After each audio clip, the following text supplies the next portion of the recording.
Labdien! Esmu Finanšu komitejas vadītājs Eriņš Ingars. Vēlos jums pastāstīt par to pēdējā gada laikā, ko tad Finanšu komiteja ir Futbola federācijā sasniegusi un izdarījusi. Pats būtiskākais, kad uzsākot darbu Finanšu komitejā, tika intensīvi uzstādīt mērķi par to, lai federācijas budžets būtu pietiekami caurspīdīgs un pārredzams ikvienam valdes loceklim un arī federācijas darbiniekiem un aktīviem futbolistiem. Gadu laikā intensīvi strādājot arī pie tekošā gada un nākamā gada budžeta plāna, ļoti daudz diskusiju bija par aktivitāšu sadalīšanu starp komitejām, kuras vada katrs valdes loceklis.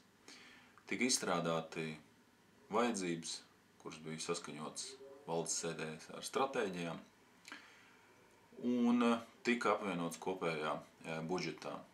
Protams, vēlmes un vajadzības sākotnējās bija krietni lielākas par iespējām, tādēļ arī nākamais rauns bija pietiekami sarežģīts un grūts, izlemjot valdes sēdēs un arī Finanšu komitejā, kuras ir tās aktivitātes, kuras mēs novirzam iespējams uz nākamo gadu. Būtiskākais rezultāts ir tam, kad šo bilances pārskatāmību ir apmierināti arī kolēģi, jo iepriekšējos gados tas iespējams bija saprotams tikai finansistiem un grāmatvežiem.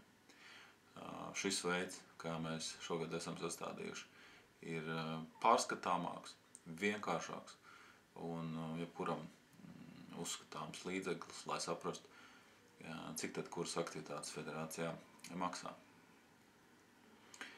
Tika arī Finanšu komitejā skatīti vairāk strateģiski nozīmīgākās aktivitātes, kā pirmā nozīmīgākā ir sporta bāze Staicelē.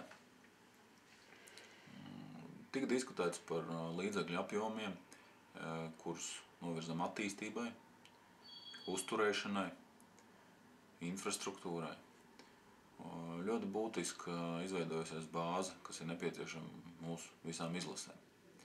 Otrs strateģiskais, kur viena no lielākajām laika tēriņiem tika novirzīta, ir mūsu attīstība lielajam stadionam, mūsu stadionu celtniecībai.